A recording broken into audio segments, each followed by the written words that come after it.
Hello, and welcome back to Tales from my Backlog, where today's one is going to be of Man of Steel. So, yeah, I don't know where to begin with this one. To be quite honest with you, it's been several hours since I've seen this movie, and I don't know how on what to really say about it. It's one of those movies that I just really, like I said, I just don't know where to begin. Um, so did I like it? We'll start there. Did I like Man of Steel? Because I know this movie is a very divisive one amongst DC fans and specifically Superman fans. And I liked it. I thought it was pretty good. I thought it was a good version of the story behind Superman. Because I obviously knew of his backstory for the most part, but this is actually the first Superman film that I've seen all the way through. I've seen bits and pieces of other Superman films, maybe even, and as well, of clips from like Heroes and Smallville and all that. I've seen clips of those over the years, but as well as the odd time that he was in some DC animated stuff. But it's not something that I actively grew up on. Watching Superman. That was more so Batman to a certain extent, I think. Um, but predominantly Teen Titans, the original Teen Titans cartoon, and Static Shock. Those were the ones that I grew up with the most, so I don't really have that much of an attachment to Superman. And but from from watching this, it's a good Superman movie. At least in my opinion, because everyone has their own different opinions, and on Letterboxd it's at a solid just 3.0 out of 5 from all the reviews that it has, and it ranges from people absolutely hating it to people absolutely loving it, and I am in the middle. I think it's pretty good, Henry Cavill as Superman is a good choice.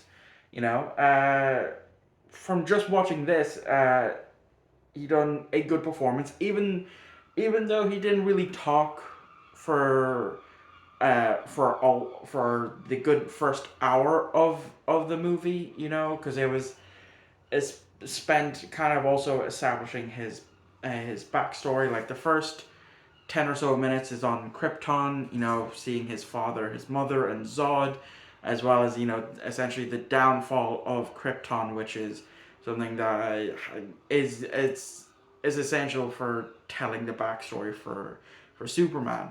And all about this codex and how he was the first natural birth in over so many years and that.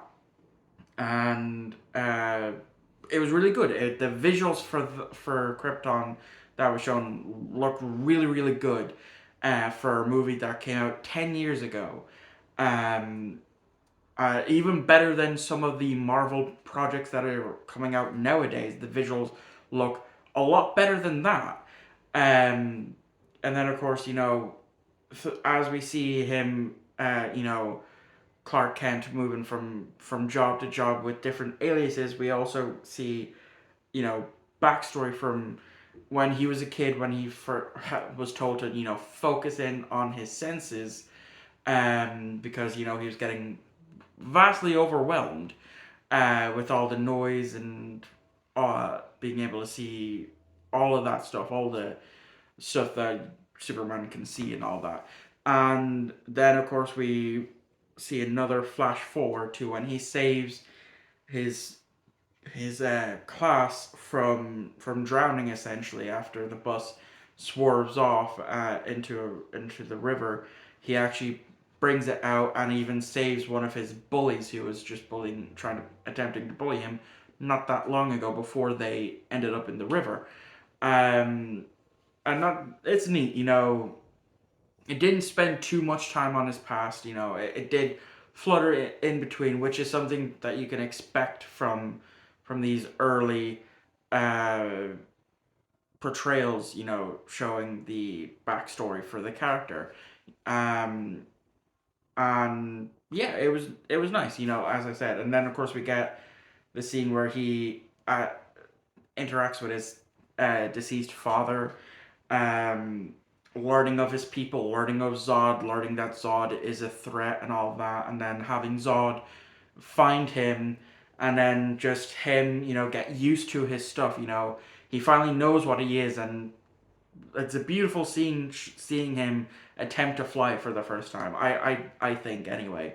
I thought it was a very beautiful scene. It was well shot. The effects were amazing, and then even afterwards, as you know, all that stuff with Zod, Superman turning himself in. I've seen that scene quite a bit from this movie prior to this, of him talking to Lois Lane and then talking to the military that's behind the glass that he can see, but they didn't know that. And I thought that was a really well done scene. Um, and it's just so on and so forth. Even the fight scenes, I like the fight scenes. Um, I was watching, I was thinking, wow, so that's how you do a fight scene. Dragon Ball Evolution from 2009 could have learned a thing or two.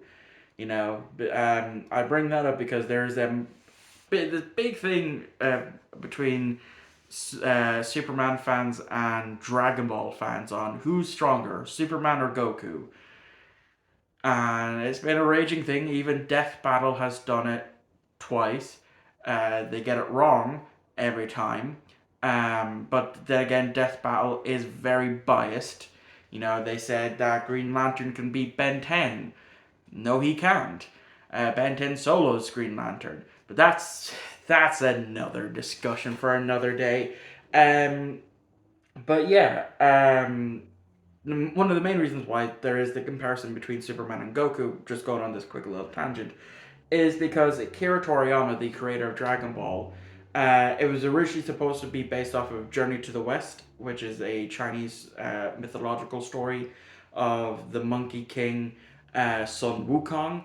But then when it came to Z, he gave Goku Superman backstory, of being sent off from a dying planet, um, and then growing up amongst humans, essentially. And then in his 20s, late 20s, he gets told that he's, a Saiyan and that. And so, yeah, anyway, like I said, fight scenes actually really, really well done.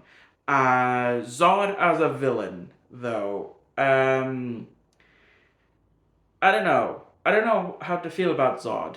It's my first time ever, seeing something of Zod. Again, I knew of Zod because of this movie, but I didn't know his background and all that. I knew he tried to, in this movie, he tried to do a coup to try and save his people, especially with this Codex, which never heard of. Again, that's just me not knowing any Superman lore, essentially.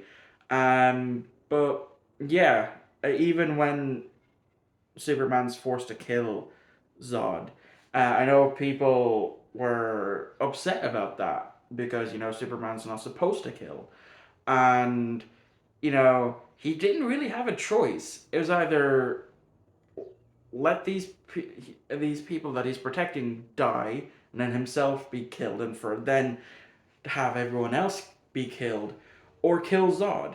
And I think it's also self evident of that because after he does it, he realizes what he's done.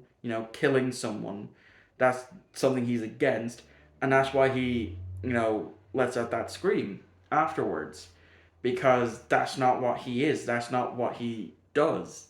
But Zod left him no choice. So yeah, well, that's going to wrap this up. I thought it would be a bit more difficult for me to do. Um, I was wrong. I managed to get a good 10 minutes out of it. So the question is left now. Who do I think wins, Goku or Superman? The answer is Goku, hands down.